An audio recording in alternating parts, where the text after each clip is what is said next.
Hey everyone, Mr. Happy here, and in this video, we're going to be taking a look at the English trailer for Final Fantasy XIV Patch 6.2 Buried Memory. Now, I've seen the Japanese trailer because it was part of the live letter, but I have not, I guess, listened to the English voiceover, so I really don't know anything that's been said, and no one has told me, thankfully, so I managed to stay spoiler-free on that, I suppose.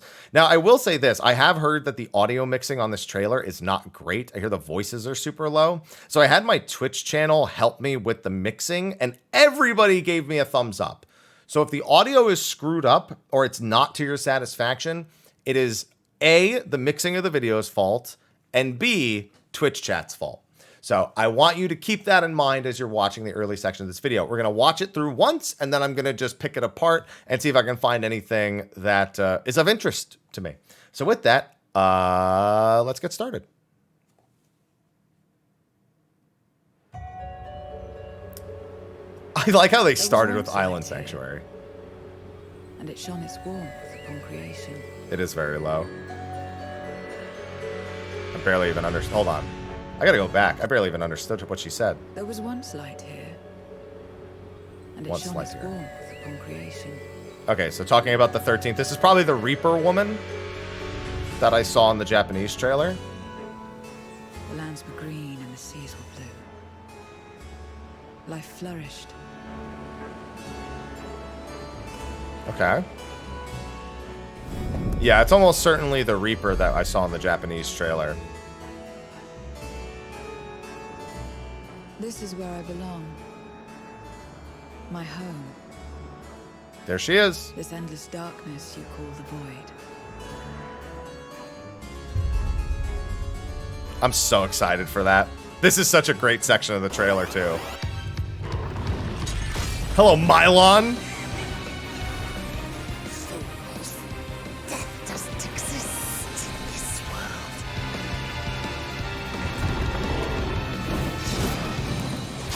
Get him, Mylon. Get him. It's another death they want. I say we give it to them. I agree. That is mine. God, I'm so excited for that. This is the variant dungeon.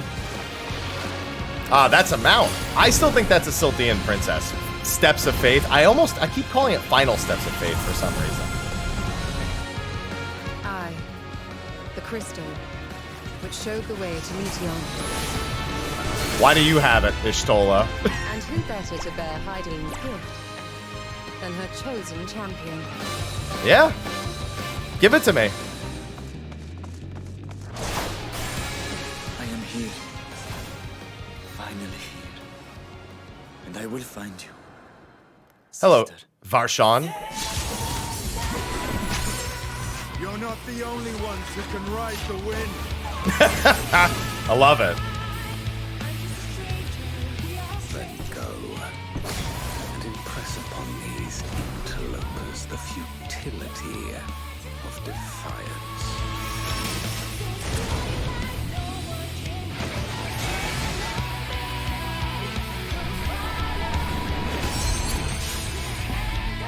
Shall see my wish fulfilled.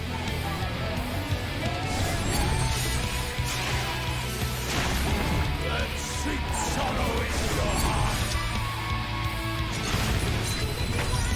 Rest eternal in the dark depths of this prison.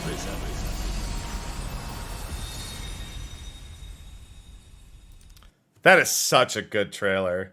Good music, a nice nostalgia blast with Final Fantasy IV, followed by an absolute banger of a track on the second end. I gotta listen to the lyrics because I want to know if that's P8's theme or if that's the Trials theme. It's hard to tell. What I'm hearing sounds like P8S, the few bits of lyrics I could pick up there. But also it sounds like we have voice acting on P8S. Or at least on P8 normal. So it does sound like there'll be a little bit of voice acting. That's not that much of a surprise. We had it in Eden. You know, there's a few voice lines here or there. We had it, especially in Promise and in and moving forward into verse and into Promise. Everybody, Hibachi, of course, looking back at E11. You know, there's tons of voice lines in there. But either way, this trailer sticks to a lot of kind of simpler shots of things. It still gives us a good teaser, but it spends a lot of time on things that don't really require too much analytics, I suppose. Like Island Sanctuary, we got a big look at it in the live letter. So this entire opening section right here, what is there really to say about it? I'm going to throw some nice background music on as I normally would when I'm watching something like this. So, I mean, what are we going to say about this? There's chocobos. Oh my God. There's chocobos. Oh my God. There's water and trees. Oh, there's the duck and a fat chocobo and minions. There's a sunset. Oh, okay. But then when it moves forward into the castle of Troya, one thing we're already seeing here is the introduction of this new character, this Reaper that actually came from the 13th. Now, we have met a handful of residents of the 13th. We have Unukalhai. We have, what's the bartender's name? I can't remember her name right now. Well, she has two different names, but I'll just call her Shadowkeeper. Since Silva, so Silva, or she had another name too. But yeah, Ciela, she had a couple of different names there. And then we're meeting more and more of these champions from the Void. And I'm curious to see if we really pursue this much in the future. They can't make us do the Void quests, though. So they'd have to be able to pull Unukalhai and Silva back in to the story somehow without making that mandatory. If we were going to dive that much deeper into it, something that they would want to get involved in. But what's interesting about this location inside of the Void is, especially compared to the World of Darkness where the Cloud of Darkness resides, you get this kind of almost this what almost looks like a beacon of hope in the Void here. You can actually see a horizon kind of in the distance. There's almost sunlight breaking through the shadows in the sky. So it's almost like it's a place where the darkness is weakest inside of the Void, and that might make it kind of a sanctuary with which to explore outward from that point. So, and not to mention, I mean, you can see all the I guess the light that's also shooting up to the top. You can see this like aurora. It's not even just light, it's an aurora. That's the thing. It's beautiful looking. I love it. But I mean, you also have those orbs in the distance like we saw in the World of Darkness. So, it's a curious thing, especially given that this is a big Final Fantasy IV reference.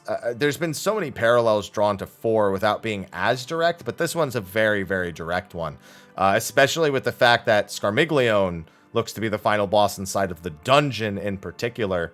You got to remember that Scarmiglione is kind of like the last point that, well, he's the first of the 4 fiends that you deal with in 4. And right around that time is when you unlock Paladin. So the fact that there's almost some light shining here leads it to almost seem like maybe there's some sort of like hope or sense of this like darkness turning into light that's possible if we start in this location, almost like our Eden point, where we can stagnate a bit of the ether. The ether's still a little bit stagnant, even if not all the way. With Scarmiglione here, that seems like he wouldn't want that to happen. We're going to assume they are very much looking to continue to consume as the Void has before, as the Void always has tried to do. So yeah, you have him. Also, it looks like here he's either slaying like, I don't know, some generic Void creature that still has the appearance of a human. If I had to guess, though, that's one of the champions of the 13th, one of the past Warriors of Light or something of that capacity. It would be my first guess over anything else, especially given their mask and the appearance. I mean, you can look at the rib cage on that armor set that they have right there. So I'm wondering if that is the case, but then they break up into ether and he eats it immediately. Like, it's such a Void thing to do coming from Scarmiglione right here, or Mylon if you really want to call him that. Also, they are of course voiced, not too surprising there. I also like that he can see that some of his tentacles have like suckers on the end. I can see it's kind of nice. He's got a few different attacks. I gotta admit, so we know this is part of the dungeon. You can see the trusts here. You can see the trusts even going around and killing some of the mobs to open up spots to avoid this AoE Astinian diving down. We can see that right here as well. then, you know, challenges this. I'm going to assume this is post the Scarmiglione encounter, this scene right here, given that it probably wouldn't do it in the middle of the dungeon.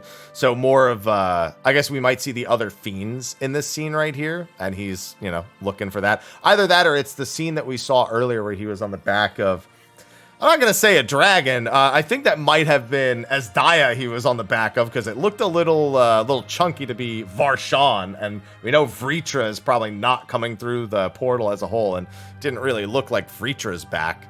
So that's an interesting one right there. And then we just see more of the Scarmiglione fight. I was trying to see if this was like a bigger Scarmiglione here, because it looked to me like at one point, he, like, look how much, I feel like he looks a lot bigger here. No, you know what? He looks about the same size. It's just the way that the camera is shot, that he looks a lot bigger relative to the arena when doing the swoop around. But no, I was wondering if, like, maybe he transformed in the middle of the fight itself. But I'm assuming that in Final Fantasy IV, Scarmiglione dies once and then comes back transformed. And that's another fight in and of itself. I'd assume the transformed Scarmiglione is the trial if they're not going to do something like, you know, a shadow corrupted Asdaya, or try to throw a wrench in the spanner, like with throwing Golbez in there or something. But other than that, these are pretty standard dungeon mechanics. Normally we like to break those down, but there's not a whole lot to say. We see him do, you know, this AoE on the ground. That's a knockback AoE, you know, and you're not supposed to stand in it. That was actually the same AoE in both of these scenes. Pulls out the sword, does the knockback from the center. Here you can see the killing. Now, one thing that's actually interesting to note in this scene is there are actually 5 NPCs present here. You can see Estinian diving down. You can see the Reaper Lady. You can see the Warrior of Light, Ishtola. And then you can see, I can't see who that last figure is. Who's that last one? I couldn't make them out. There's, yeah, and then there's, who is that? Is that Varshan? Is that like a, is that a tall? Why don't I recognize that person? Who is this? I see someone with a sword. Is that just tall Varshan? I think it's just tall Varshan, because he's as tall as we are. But I just like couldn't even recognize him. That was weird. I getting Yu Yu Hakusho flashbacks right now. It's Koenma, but he just wanted to make himself look bigger, I suppose. Look more adult, I suppose. Oh man, that's childhood flashback right there. And yeah, and then we just see a few more things from Scarmiglione here. Just a big AoE, nothing too fancy. Nanamo here. So I predicted Nanamo was going to be a part of this because of it being, well, you knew we were escorting somebody, and the Sildine, the history of the Sildine is something that Nanamo seems kind of infatuated with. She very much wants to understand the principles, everything about the way that Ul'dah was built, because she's still relatively young and inexperienced in her role, and she's trying to pick up on it. So the idea of her kind of going rogue and exploring the Sildine subterranean and trying to understand what's going on down here, that seems very her in recent expansions. And of all the people we were going to escort, she was the one I would have assumed the most. Now, is there anything with the weapons we can see here? Because I saw this little egg thing and I was like, ooh, what's that? And then it just shows us some stuff from inside. Nothing that we didn't see in the live letter itself. Although I do like this very open section of the Sildine subterranean that we have right here. Not very subterranean, given we can see the sky, but the rest of it is. So that's A-okay. Steps of Faith. It looks like it's trying to be... I actually really love this shot, because I feel like Vishap was kind of wasted a little bit when it comes to like a giant threatening dragon, the slow walk across the Steps of Faith. This seems like more fitting. This seems like the dragons are attacking Ishgard. You know, flying at it, blasting at everything there. This is a much improved kind of one and only appearance for Vishap. And on top of that, you can see the other dragons charging up, and you can see the NPCs backing up along your side. Because those are all AI. Remember, this is a solo instance now. So I wonder if that's... because and then that's an awesome shot. So if you look really closely, first of all, there's Lucia right there. It's actually... It looks like it's Lucia standing at the front, and it's all of the knights standing behind her to make this giant wings that we have right here in order to try and protect the gate. So I'm a big, big fan of these kind of improved visuals and storytelling with this giant passage of arms coming from a bunch of different Ishgardian soldiers instead of them just being fodder the entire time. We've got what I'd assume is Living Way, although I wouldn't be surprised if they have some other way, some other Loporrit that takes place here. And it's just for the Omicrons, not too much to pull apart here. So this thing is kind of weird. We see a bunch of them actually with the Iaz. So maybe these were creatures that were native to the Iaz civilization. I don't recall seeing them in Ultimate Thule when I previously have been there, but I don't pay too much attention to these things. And everyone seems surprised with them, so I assume I haven't seen them before. But they might be like pets almost. They could even be, I wonder if they would be baby Iaz. I wonder if this is what they look like when they're newborn. Oh no. Oh no. But the fact that these become a mount leads me to believe they're just creatures and not some sort of small. It's just that they also have the rings. It's the rings that make me think that more than anything else, because they are literally rings. So it could just be more ones that don't have full physical forms or can't perceive it as well as the fully grown ones, like you can see in the back right here. Or maybe they get jelly from them. They are jellyfish, after all. So maybe they get, maybe for the cafe, they supply the jelly. Okay, that's it. That's what it is. They're the jelly supply. Then we get a look at some duty support. Isael, of course, pulling on some strings. This is the first boss of Samal right here. We've got Hildebrand, many Hildebrands making many opposes, as you can see. And then the Loporrit's doing a little dance. What is that that's playing behind them, actually? I was meaning to freeze frame that. Can we see? It looks like it's just bubbles. I was trying to see if there was like an actual image that was in that little screen behind them, but their only comment for Hildebrand was the, I can't believe we've done this. And, you know, we've got the Loporrits, you've got the lights coming down from the UFOs, from the poo-poo. You've got the cube in the center that looks to just be displaying, like, bubbles and special effects on the screen, almost like a concert, in a sense. So, I'm wondering... Hildebrand. I'm wondering. I mean, this scene was pretty self-explanatory. So she has the crystal that helped us, you know, save the world, and thinks we should have it for some reason. I feel like she wants to use it for nefarious means and doesn't trust herself to not try to shard hop in an unsafe manner. And she's like, yeah, maybe you should have it. And then we give it a nice stern look. Man. So I like how this is Hoshfont, who, by the way, is supposed to be helping save Amaric here. So that's, they've already said they're going to have to come up with explanations for how these characters actually get to participate in some of these scenes as duty support. We have Alpha Noah, and then we have random Ishgardian Knight. This guy probably fills the role, like whatever role you aren't on. But I guess it makes sense given who's available in the story right here. But the fact that we're taking Hoshfont into the vault is, well, that's depressing. Now, it is worth mentioning that we do have Hoshfont here, even though you're on Paladin. So even though he has a sword and a shield, it's possible it just changes his role to DPS and he does more damage. It's the only thing that really makes sense to me, given that just nothing else makes sense to me. So I guess those will be the two roles that he can fill, even though he has the one potential weapon type.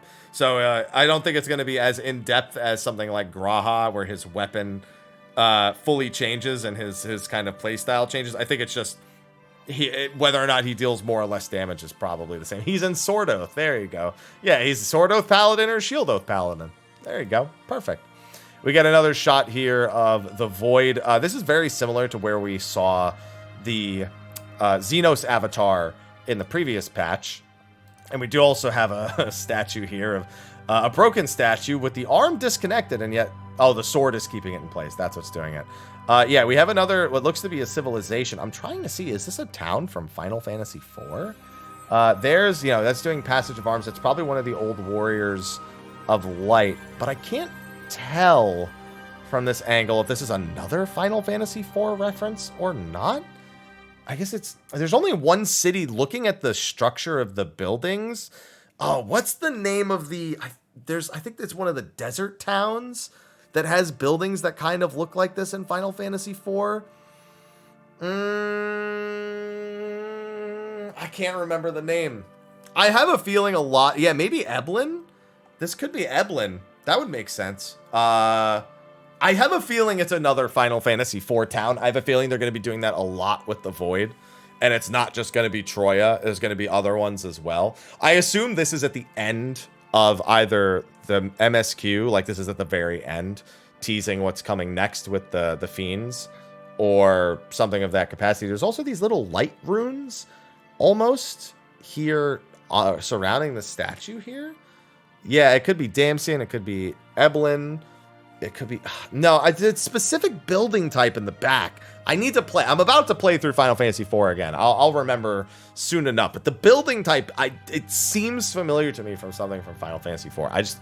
Without looking at it, I can't say for certain. But it's probably another town from Final Fantasy IV, if I had to take a guess. Then we have a nice cutscene here with this Reaper taking out some Void Scent. Now, are there any details that we can pick apart here for the location? It's probably just at the top of the town. I'm trying to get like a freeze frame on some of the stuff that we're seeing around here. So see, kills that one. There we are in the back. You can see Tall Varshan. Look how big he is. Tall Varshan. I love Tall Varshan. Oh, that's so funny. Okay. He's so much bigger than he was before. There's just Tola. There we are. Spinning around. Kills the second one. And then on the left, you can see Scarmiglione over there on the left. So this is probably post-defeating Scarmiglione. And it might even be around the time... This might be what leads into the trial. And then we have Estinian jumping. So see, this right here, that is not Vritra. I think it's fair to say. We also have Tall Shan right there. So we have Tall Varshan, we have us. We have, I think Ishtola is standing in front of him. Yeah, Estinian.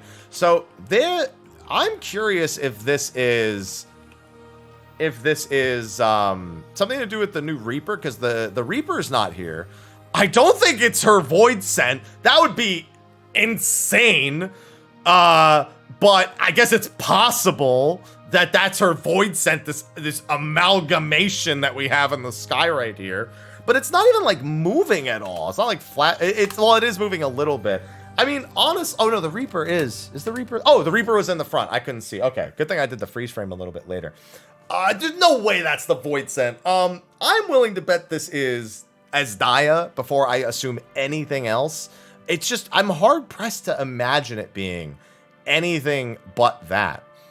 And especially with Estinian being in a good mood. I mean, they might be glad they found Azdia, but it looks like it's had a bad time.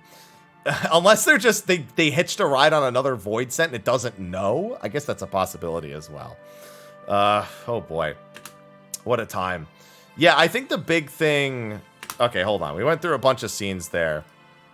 And I know there's still a few more scenes to have gotten. So we have Ferdia. So this is both bosses from Amdapur Keep Hard Mode. That's the first boss, the Odin knockoff, and then that's Ferdiad as the last boss.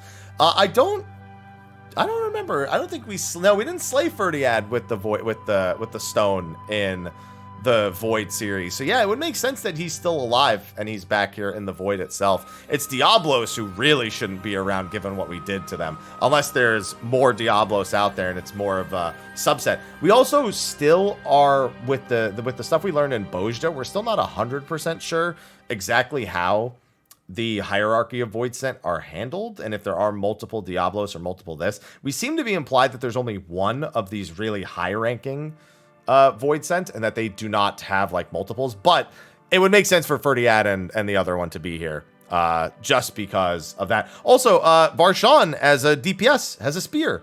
Not surprised given Estinian, you know, but yeah, I had a feeling he would probably pick up the spear if he were to pick up a weapon as well. And then we have, interesting, what is in that? It looks like that's probably, I don't know if that's a void portal, if that's showing the outside and it's going to take them elsewhere, or if that's showing some sort of like glimpse into the past. I can't really tell. It almost looks like it has their reflection at times, because you can see them running. I think it might just be a mirror. Yeah, because look, when they're running, you can see in the dark thing, it looks like it's running alongside of them, but it's too short of a shot to really tell if it's just reflecting or not. This is part of Tataru's grand endeavor. Good to see Ketchi return and taking on the full Sky Pirate role that they've earned. We have Golbez walking through here. We have, oh, what the heck is that? Hold on. Can't see that well enough. Interesting. Okay, that's just a boss with a staff. It's just another void scent, it looks like.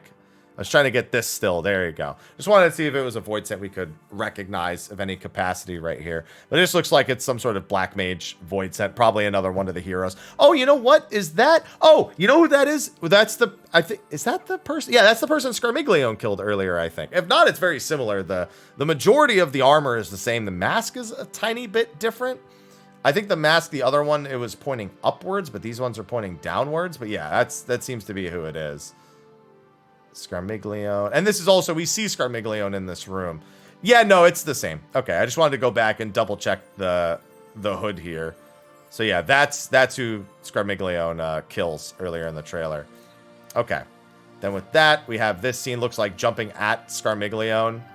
And then we have this, okay, so this is something I wanted to check too. So we have this Void Scent avatar, we have that scythe.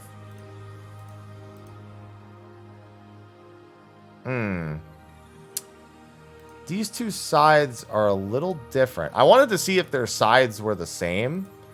In that shot, it looks a decent bit different. But I want to see if I can get... Oh, yeah, let me grab that shot from the beginning. I get a much better look at the scythe here. Yeah, this one's a little bit more... bony, I guess? Like, it's at the top of the hilt, it's like connected slightly differently. It doesn't expose as much. It looks a lot more like it here than it did in the other spot. Like in this spot, when you see it, it could just be the lighting because of the attack. It doesn't seem it. Whereas here, this guy, yeah, because no, even that does look a little bit different than it does before. Yeah, so I don't think they're the same. I think there's just enough differences in the sides, especially when we see in the previous image right there. I want to take one more look because this is something I want to unravel. Yeah, no, I think they are different. Although this is unsheathed, I really should look at it. Well, I'm sorry, that's sheathed. I should really look at it unsheathed because it's going to have a difference. Actually, no, but now this looks closer when it's sheathed. Yeah, I think it's just the lighting. I think it might actually be the same scythe, but it's just that this, like, the hilt kind of extends over onto the blade here is the big thing. So unless it changes a little bit, but it looks like it's largely the same scythe. A whole like curvature of it and the way it looks when the scythe is actually out are the same. But that's going to be extra weird because this was Xenos' avatar, and Xenos' avatar has its own form. This is weird. I need this patch to be out because this does not match what we even learn in the Reaper Void lore itself. So just weird that Xenos had one, and then it was separated from him, but it has its own form. Maybe because it left the void, it's somehow... it's not worth trying to figure out. It's just weird that she must be taking a human form. It could be the other way around. She took a human form. Like, she made a pact with a human afterwards, another person from the source, and now possesses that person. That makes sense to me more than it just being an outright form of some kind, but at the same time, this thing's home. It's very strange given what we know about Reaper lore. The idea that a Void Scent could have a normal form like that, and especially one that was bound to somebody. So, however, I suppose if they're trying to prove the point that you could stagnate the ether of a Void Scent in order to purify them, like they may want to do with Asdaya, if Asdaya is corrupted, it all checks out. It all checks out. It could just be that the ether has a more stable form. Ugh. All right, that's a whole heckin' a lot to unpack. Oh man. Okay. So regardless, we have Carbuncle here, who's just doing an AoE. We have this dryad looking thing, who, by the way, if you look very carefully, has a person. So this is the tree that was in the trailer. It actually wasn't tentacles, it was tree branches, as we had kind of noticed, but I wasn't really sure or confident enough to say that was indeed what it was. You can see all the eyes, you can see the mouths, you can see all the tree branches, and you can also see a woman kind of like buried into it. So there's a few possibilities there. I'm working around a few theories in regards to this tier after what we saw in the other trailer. But It's kind of hard to tell. I think there might be, it's either the subjects are being forcefully merged, like with what Hesperos willingly did. So Hesperos willingly merged with a harpy to become that abomination in P4S, and then also it affected, you know, how he was even in P4 normal. But it's possible that La Habrea or one of his other subjects is actually forcefully merging the other people who were inside when everything started going crazy with these creatures to try and perfect the merging of them. If you look at this also, you know, we have 8 meteors and a triangle arena, so that's always fun. And then we have, what do you assume? I think that's La Habrea's memory crystal. I don't remember off the top of my head, but we do have a memory crystal right there. We have our good boy, Eric Tony, looking to do his sealing magic. What fight was that after? Can we tell? Based on where he is, based on the arena. Doesn't look like it's the cage. I see the giant figure in the back. Could just be that he's unlocking something. It looks like that's in the same location also. So it could be possibly he's trying to seal Daddy away. Then we have this other underling right here, a white masked underling, who I think is the white masked underling from the artwork at the end. I know this looks like kind of creepy and kind of difficult to tell, but I think it's the same person. This white masked underling, another person who's a fanatic like Hesperos, but it's hard to tell from that artwork. We have Themis, who looks like he's trying to assist with the sealing magic or barrier, but he looks like he's under duress, and we're standing right behind him right there. So Themis dealing with that. We also have what looks to be that same person here. There's a better screenshot of them on the 6.2 site where it looks not entirely like that, but however, this is definitely at least another white-haired Ascian. Yeah, actually, the hair cuts off like right about here, so it's more like a bowl cut, hilariously enough. So probably something else that was forcefully merged with another creature. And I can't help but notice that as the player, there's a tentacle coming out right there that actually does an AoE at some point. So I'm wondering if instead of this being Arachne, you know, we saw webs and we thought Arachne. I'm wondering if this is more Malboro-esque, because those are like bad breath AoEs coming out. It could be that the first Malboro's tentacles had mouths on them and all spit individually. But then there's also the other. It could be merged with multiple creatures as well. It's hard to tell what that kind of wing-looking thing is on the right. That could almost be a spider leg if it was really messed up enough. But yeah, those look like those will be aimed by the player at the very least. We have the carbuncle jumping off the side of the cage. We have La Habrea himself. Breaks his mask. That, if I recall, it's been a while since we've had to deal with that. That's generally not a good thing, but I guess that doesn't really look like it sounds like he's breaking it in the trailer, and you do see it kind of like explode outward here. I wonder if this is OG La Habrea kind of throwing his sign, like throwing his status away in some sense, and this could be him like losing his sanity and just going like full like dedication to his craft and becoming the primary villain of the raid series like we kind of expected he would be, which would then mean they'd have to ascend another one. And while there's some bits of this trailer that almost make me think that Pandemonium was manufacturing lower ether density Ascians for the experiments, and that Erythonios might actually be one of them, I wouldn't be surprised if that was the case, and then he still manages to kind of unlock himself and ascend, because I still think Erythonios is going to be our La Habrea by the end of all of this. But there's something weird. There's a lot to try to pull apart from the Pandemonium section of this trailer, especially when you get into this section right here with the tree. You have a tree, a snake, a crow, and yeah, that's, oh man. I'm pumped for the second tier. The same thing happened to me with the 0.2 and 0.4 patch trailers that we had way back when, where, man, they just go nuts with the details in the raid. The things they show us, the little its and bits and pieces that we do get into being so crazy. So right now, we have an idea of most of the bosses. It looks like the final one is still going to be the secret one. I have a feeling the tree is at the highest, the third fight. This is the first fight. And that other fight with that, like, Malboro / spider thing right here could be the second fight. And I think the fourth fight, they probably kept completely from us. So, oh, man. I'm pumped. But there wasn't as much to to do other than speculate in this trailer as opposed to pulling apart the individual details. That Reaper thing, though, is going to get me so much. I really do wonder if they've actually managed to stagnate their ether in any capacity in order to take on that form. I'm really excited for this patch. I really want to dig into the Void stuff more. I don't know if that's going to last past this expansion, if Varshan's going to get what he wants, if we're going to leave the Void alone for a little bit and come back at a later point. But this is what I want. This is what I want. And I'm really, really happy to have... Hey, it's in the name. What do you know? But with that, that is going to be a wrap for our first viewing and breakdown of the English trailer for patch 6.2. And I cannot come soon enough. I'll probably do some other stuff for this. Maybe with stuff that's from the live letter, thoughts on ways that they're doing certain things, or individual breakdowns on specific parts.